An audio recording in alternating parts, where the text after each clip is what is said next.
Good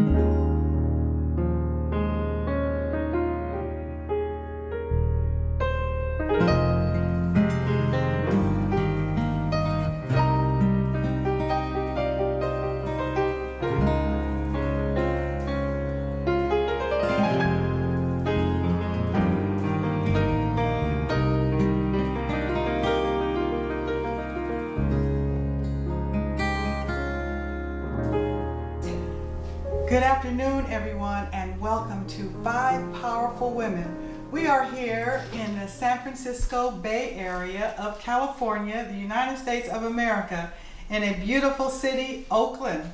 And I welcome you here because we have beautiful 5 and 6 powerful women here today. 5 Powerful Women was created through me a few years ago. My name is Tendai Jordan, and I am so happy to have you here.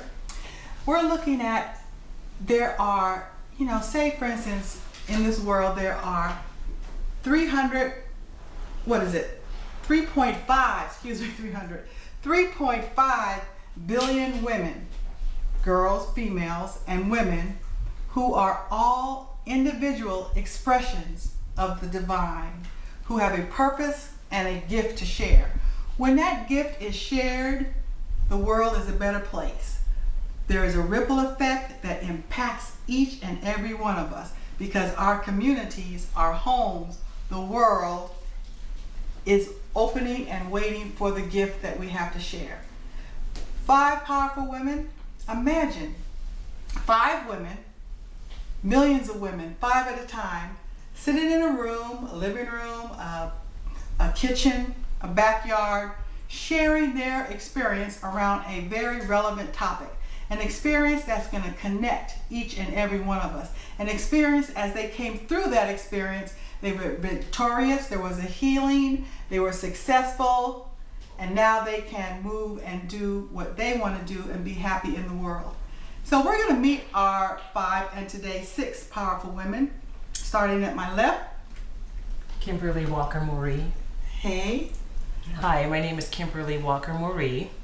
And I am a mother of a teenager, I'm a wife, and I'm a professional woman. I work in the financial industry, and I have a passion around diversity and inclusion, especially as it relates to women and girls. And I have the opportunity to express that with volunteer work that I do throughout the community. Thank you. Thank you.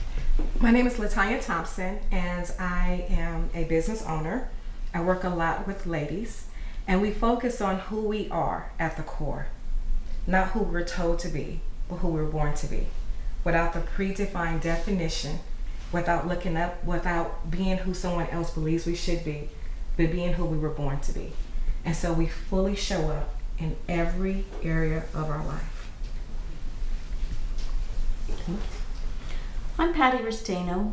I'm also a business owner with another woman, on-call hospitality staffing.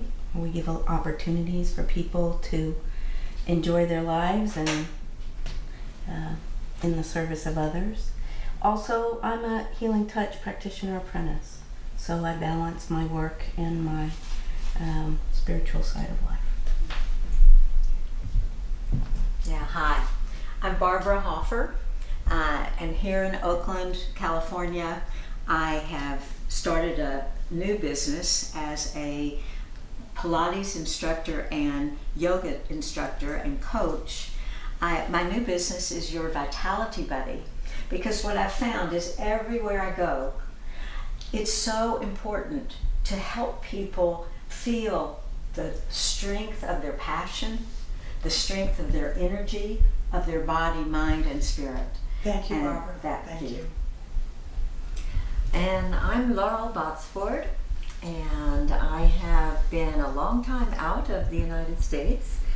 The past that I've experienced has led me to what I'm doing here in California, in the Bay Area, and that is as a volunteer. I fight against the injustices of human trafficking, and with a more focused intent on abolishing sex trafficking. And this is something that keeps me very busy, unfortunately. Thank you. Hi, my name is Valerie Joy Fidmont, and I am a professional musician. And I use my music specifically for the purpose of healing. I believe in healing in the arts, and I want people to experience the joy of song in their lives, and I dedicate my life to it. We have some powerful women here today, and I am so happy that you're joining us for 5 Powerful Women. Our topic that we're going to be discussing and showing our experience around and how we came out in a victorious and a healing place is, is it too soon to leave or let go of this thing, or have I already stayed too long? So what were we talking about? Who's going to share with us first? Sure, I'll go ahead. How about that? Start off everything. Yeah. Is it too soon to leave, or have I stayed too long? I have faced this question forever in the many places that I have lived. I would choose a place to go. I would choose what to do in that place, and then sometimes things started to go, after a while of going right, things started to go wrong. And I finally started understanding that that was the universe, or God, or consciousness, whatever you want to call it, that was talking to me, saying, I have stayed too long, and it is now time to go. That I have learned what I needed to learn, and it's now time to go and learn something else. So that has been a very huge guiding factor in my life, throughout my life. I'm 60 years old now, so it's been a long time that I've been using that technique. Great. And the technique, to clarify for me, say again? Is simply recognizing that as things were very well, or maybe I'm also starting to want to do something, but I keep getting blocks. Blocks. Okay, that's not where I'm supposed to be going. So try this avenue. And then, it opens up. Okay. And the most recent example of that I have is here in San Francisco. I came back having been an alternative healer, very successful, channeled a couple of books, very successful in selling them, and figured that's why I was back, being sent back to California, but that wasn't going nowhere. Okay. And then I was presented the option of getting into fighting human trafficking and sex trafficking, and every step I take opens up so many more avenues. So it's just a recognition that maybe you really want something, but if you're not able to get it, it's the universe or God blocking us. That's not what you're really supposed to be doing this time here on earth. Thank you so much. Yeah. Yeah, and I know I can relate to that. I've had several experiences myself about, well, should I get out of here, or should I stay around, or what do I do? So yeah, thank you. And so for sharing that. And So hi, it's Kimberly again. hey, Kimberly, thank you for I have being an here. interesting, thank you for inviting me. I have an interesting spin on my experience in this place. And as I mentioned, I'm a professional, a career corporate woman. And found myself in a very troubling situation in my professional life where I had been restructured. Corporations reorganize all the time. Restructured, had new management, new peer managers, and was having a very troubling experience relating to my new manager. Many very inappropriate things were being shared and told to me, and questions asked of me relating to various groups, asking me to speak for various groups. I don't think I have to get too specific. Well, you can get a little bit more Yes, specific. okay.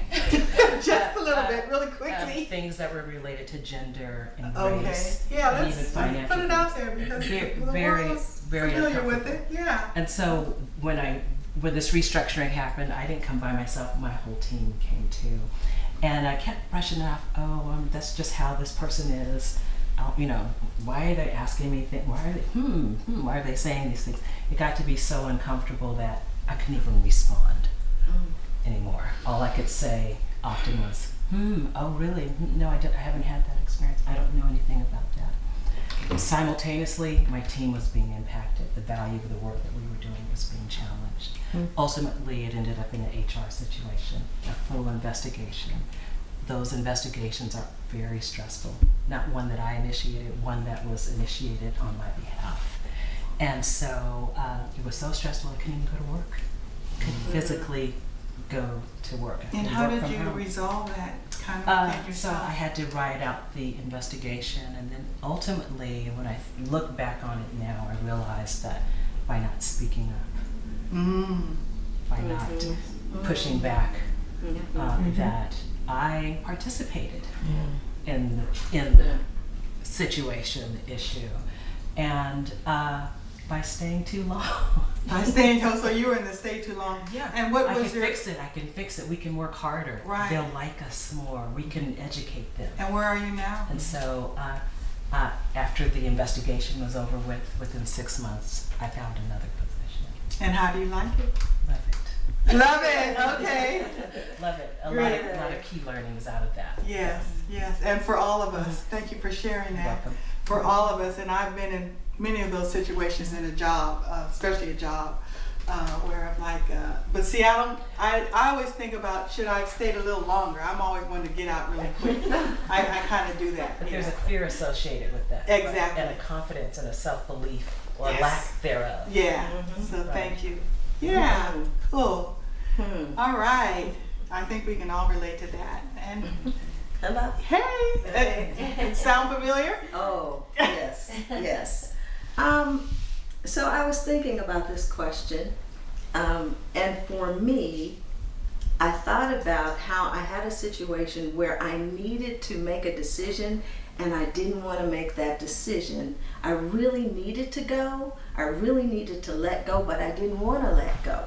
So the situation was I was teaching at a university, teaching a gospel choir, 13 years, love it, love it, love it, love it. And I moved to Oakland, and therefore the commute to the university, which is in Santa Cruz, which is, you know, about an hour and a half away, once a week for 6 months became debilitating. I knew it was debilitating. I knew it was hard for me, but I didn't want to let go. I didn't want to let go of the kids. The students. I didn't want to let go of the experience, of the joy of the experience, and it was hurting me, but I wouldn't let go. So my lesson was the decision was made for me. At the university, there was a decision that was made to channel the funds that were used for my class, which was huge, into other avenues. And so therefore I could stop teaching the class or choose another class to teach, but I had to stop. And it didn't feel good to be put in a situation where I was basically told, you can't teach this class anymore. When I knew I didn't need to teach that class anymore anyway.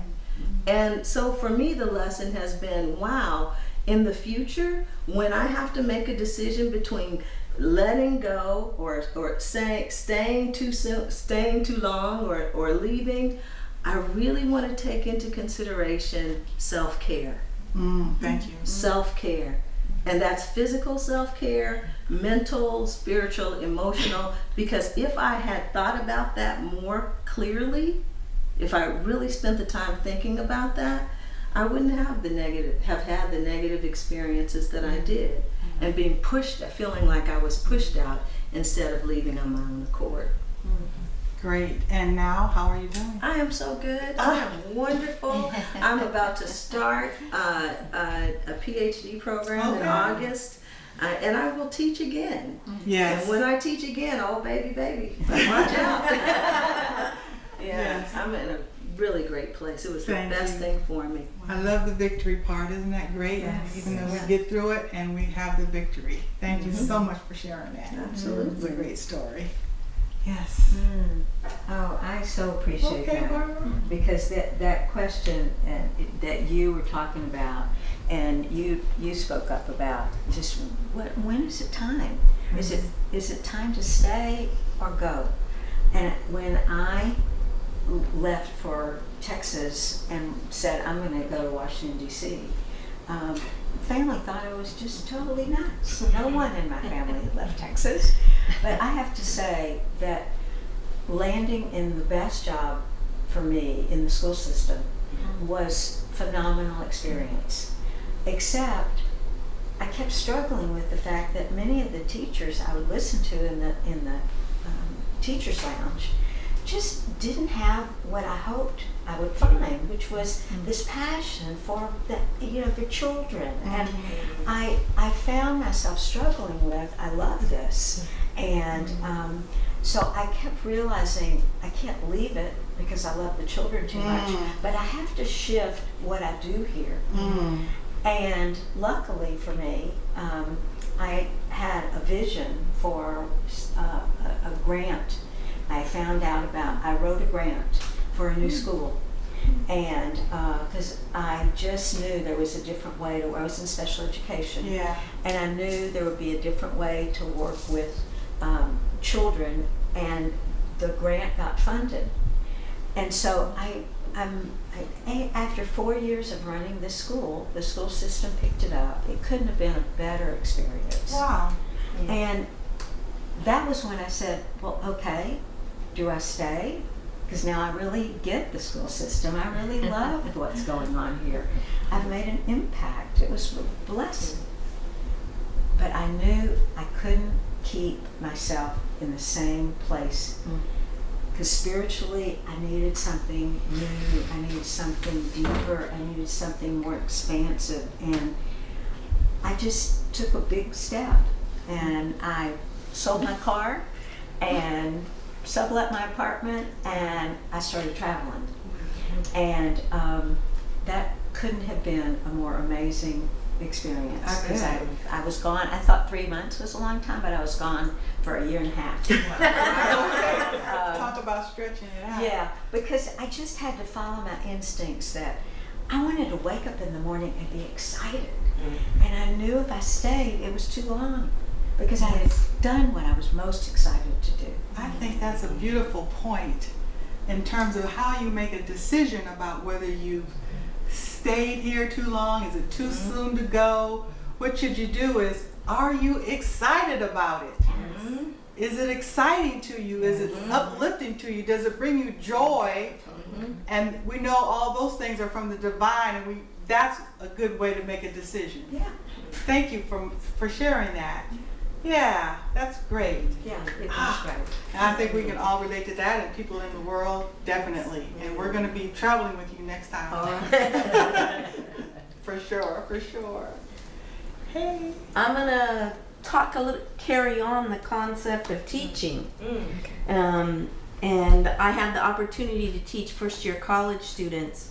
I had gone back and got my master's, and they were teaching me how to look at the world in a different way, and I was loving it. It is teaching when you're ready for it. It's just so special. I'm going to keep that conversation going a bit. However, there's a way in which sometimes that we get lost. I got lost, at least for me, right? You noticed, you were taken care of and you were ready to move on. You may or may not have been looking at how it was impacting you, and I was totally ignoring that I was going into debt. Every month I worked, but I was having such a good time doing it. So part of it was coming to that realization, and then part of it was